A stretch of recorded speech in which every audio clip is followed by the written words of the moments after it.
നിയമസഭാ തെരഞ്ഞെടുപ്പ് അടുത്തിരിക്കെ മന്ത്രി ഗണേഷ് കുമാറിന് വൻ തിരിച്ചടി നേരിടുന്ന വാർത്തകളാണ് പുറത്തുവരുന്നത്. കഴിഞ്ഞ 2 ദിവസമായിട്ട് ഗണേഷുമായി ബന്ധപ്പെട്ട വളരെ ഗുരുതരമായ ചില വിവാദങ്ങളായിരുന്നു മാധ്യമങ്ങളിൽ നിറഞ്ഞിരുന്നത്. സ്വന്തം ഭാര്യ തന്നെ മാധ്യമങ്ങളിലൂടെ രംഗത്ത് വന്ന് ഭർത്താവായ ഗണേഷ് കുമാറിനെതിരെ അതിഗുരുതരമായിട്ടുള്ള ചില ആരോപണങ്ങൾ ഉന്നയിക്കുന്ന കാഴ്ച നമ്മൾ കണ്ടതാണ്. അത് വലിയ വാർത്തയാവുകയും വലിയ ചർച്ചയാവുകയും ചെയ്തു. ഒരു പക്ഷേ ഗണേഷിന്റെ രാജിയിലേക്ക് വരെ ആ കാര്യങ്ങൾ ചെന്നെത്തുന്ന ഒരു സാഹചര്യം ഉണ്ടായിരുന്നു.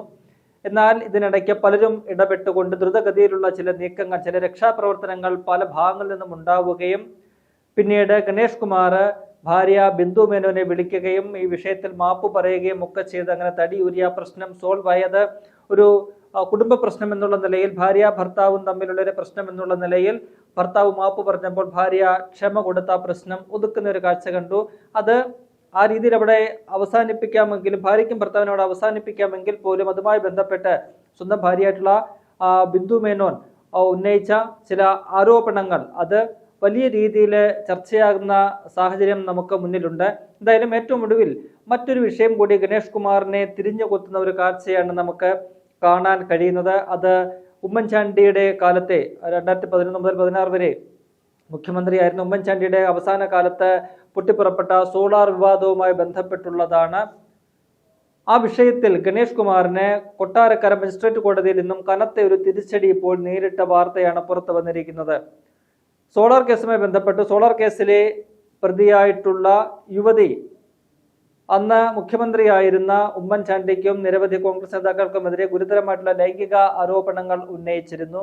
അത് വലിയ വിവാദമാവുകയും ഒരുപക്ഷെ 2016 ഉമ്മൻചാണ്ടി സർക്കാരിന് തുടർഭരണം പോലും നിഷേധിക്കുന്ന തരത്തിലേക്ക് ആ വിവാദങ്ങൾ വളരുകയും ചെയ്തിരുന്നു. അതിന് പിന്നിൽ ഗണേഷ് കുമാറിന് വലിയ പങ്കുണ്ട് എന്ന് അന്നു മുതൽ തന്നെ വാർത്തകൾ ഉണ്ടായിരുന്നു. അന്നു മുതൽ തന്നെ പലർക്കും അതുമായി ബന്ധപ്പെട്ടുള്ള സൂചനകൾ ഉണ്ടായിരുന്നു.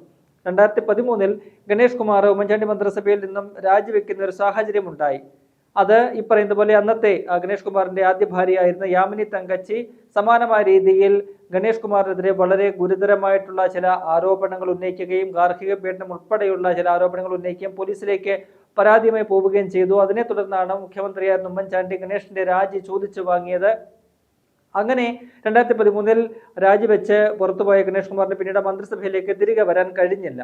പിന്നീടാണ് ഈ പറയുന്ന പോലെയുള്ള വിവാദങ്ങൾ, സോളാർ വിവാദങ്ങൾ ഉണ്ടാവുകയും സോളാർ വിവാദത്തിലെ പ്രതിയായിട്ടുള്ള സ്ത്രീ ഉമ്മൻചാണ്ടി ഉൾപ്പെടെയുള്ള നേതാക്കൾക്കെതിരെ ഗുരുതരമായിട്ട് ലൈംഗിക ആരോപണം ഉന്നയിച്ചുകൊണ്ട് ഒരു കത്ത് പുറത്തു വരികയും ഒക്കെ തന്നെ ചെയ്തത്. ഈ വിവാദ നായിക ജയിലിലായിരിക്കും, പത്തനാപുരത്ത് ജയിലിൽ കഴിയവെയാണ് ഈ പറയുന്ന പോലെ ഒരു കത്ത് പുറത്തു വരുന്നത്. ആദ്യം 21 പേജുള്ള ഒരു കത്തായിരുന്നു അന്ന് പുറത്തു വന്നത്. അതുമായി ബന്ധപ്പെട്ട ആ കത്ത് ഏറ്റുവാങ്ങിയത് അന്ന് ഈ വിവാദ നായികയുടെ അഭിഭാഷകനായിരുന്ന ഫെന്നി ബാലകൃഷ്ണനാണ്. എന്നാൽ പിന്നീട് അത് 25 കത്തായിട്ട് വികസിക്കുകയും അതിനകത്ത് ഉമ്മൻചാണ്ടി ഉൾപ്പെടെയുള്ളവരുടെ പേര് ലൈംഗിക ആരോപണത്തിന്റെ പശ്ചാത്തലത്തിൽ പ്രതിപാദിക്കുകയും ചെയ്യുകയാണ് കേരളം കണ്ടത്. എന്തായാലും അതുമായി ബന്ധപ്പെട്ട് അടുത്തിടയ്ക്കാണ് ഒരു അഭിഭാഷകൻ, സുധീർ ജേക്കബ് എന്ന് പറയുന്ന ഒരു അഭിഭാഷകൻ കൊട്ടാരക്കര കോടതിയിൽ ഒരു ഹർജി കൊടുത്തു. അത് അന്ന് പുറത്തു വന്ന 25 പേജുള്ള കത്ത് ഉമ്മൻചാണ്ടി ഉൾപ്പെടെയുള്ള നേതാക്കൾക്കെതിരെ ലൈംഗിക പീഡനം ആരോപണം ഉന്നയിക്കുന്ന ആ കത്ത് അത് വ്യാജമാണ്, അത് പിന്നീട് 4 പേജുകൾ എഴുതി ചേർത്തതാണ് എന്ന വ്യക്തമായ തെളിവുകളുടെ അടിസ്ഥാനത്തിലാണ് ആ ഹർജി ഫയൽ ചെയ്തത്. അതിനകത്ത് വിവിധ ആളുകളുടെ, സാക്ഷികളുടെ ഉൾപ്പെടെ മൊഴിയെടുപ്പ് നടക്കുകയാണ്. ഇതിനോടകത്ത് പലരുടെയും മൊഴി രേഖപ്പെടുത്തപ്പെട്ടിട്ടുണ്ട്.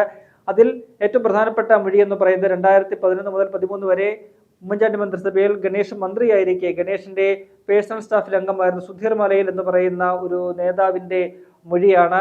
ആ സുധീർ മലയിൽ ആ മൊഴി കൊടുത്തിരിക്കുന്നത് ഇത്തരത്തിൽ ഒരു കത്തിൽ ഉമ്മൻചാണ്ടിയുടെ പേര് വന്നതിന് പിന്നിൽ ഗണേഷ് കുമാറിന്റെ ഗൂഢാലോചനയാണ്.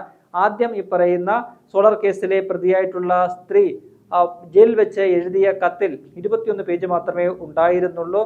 പിന്നീട് ഗണേഷ് കുമാറിന്റെ നിർദ്ദേശപ്രകാരം ഗണേഷ് കുമാർ നിർബന്ധിച്ച് അദ്ദേഹത്തിന്റെ സമ്മർദ്ദത്തിന്റെ പശ്ചാത്തലത്തിൽ വീണ്ടും ഒരു 4 പേജ് കൂടി എഴുതി ചേർത്ത് അതിനകത്ത് ഉമ്മൻചാണ്ടി ഉൾപ്പെടെയുള്ള നേതാക്കളുടെ പേര് കൂട്ടിച്ചേർത്തുകൊണ്ട് 25 പേജ് ഉള്ളൊരു കത്തായിട്ട് മാറ്റുകയും അതാണ് സോളാർ കമ്മീഷന് മുമ്പിൽ എത്തിയതും എന്നൊക്കെയാണ് ഈ പറയുന്ന സുധീർ മലയിൽ മൊഴി കൊടുത്തിരിക്കുന്നത്.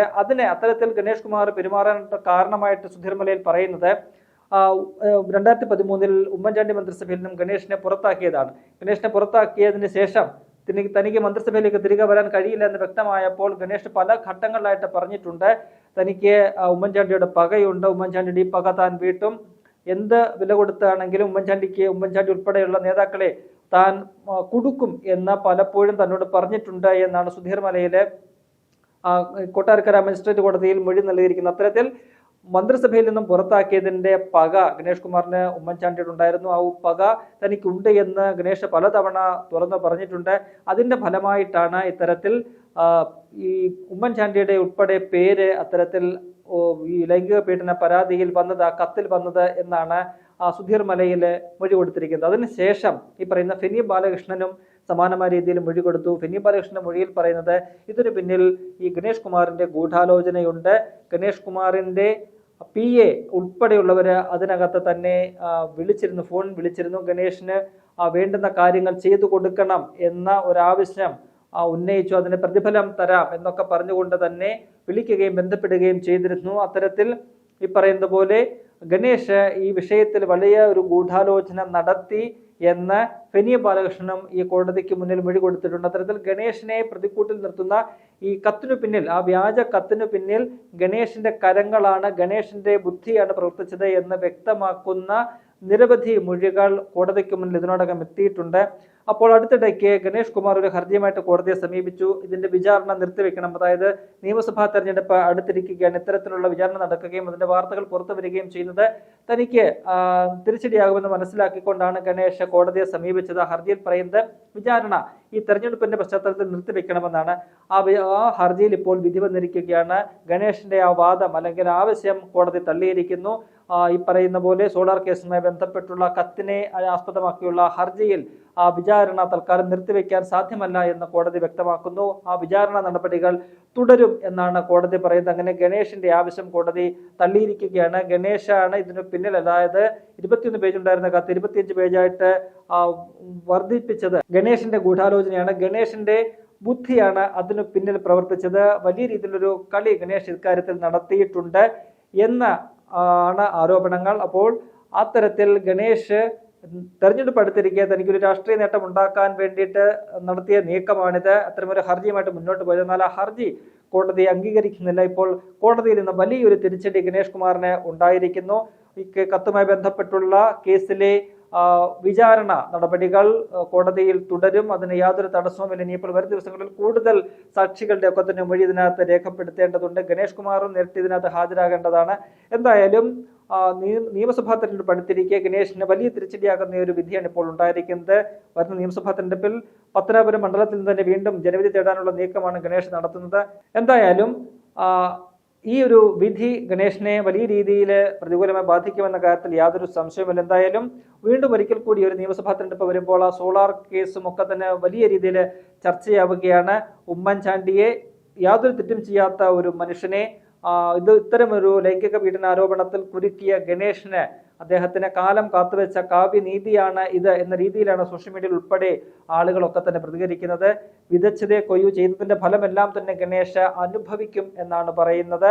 നേരത്തെ കഴിഞ്ഞ 2 ദിവസം മുൻപ് സ്വന്തം ഭാര്യ തന്നെ ഗണേഷിനെതിരെ ഗുരുതരമായ ആരോപണമായിട്ട് വന്നപ്പോഴും സമാനമായ രീതിയിലാണ് പൊതുസമൂഹവും സോഷ്യൽ മീഡിയയും എല്ലാം തന്നെ പ്രതികരിച്ചത്. എന്തായാലും ഗണേഷിനെ സംബന്ധിച്ച് ഈ വലിയൊരു തിരിച്ചടി ഉണ്ടായിരിക്കുന്നു. അദ്ദേഹത്തിന് കാര്യങ്ങൾ അത്ര അനുകൂലമല്ല, കാര്യങ്ങൾ അത്ര പന്തിയല്ല എന്നാണ് നിലവിലെ സാഹചര്യങ്ങളിൽ നിന്ന് നമുക്ക് വിലയിരുത്താൻ കഴിയുന്നത്.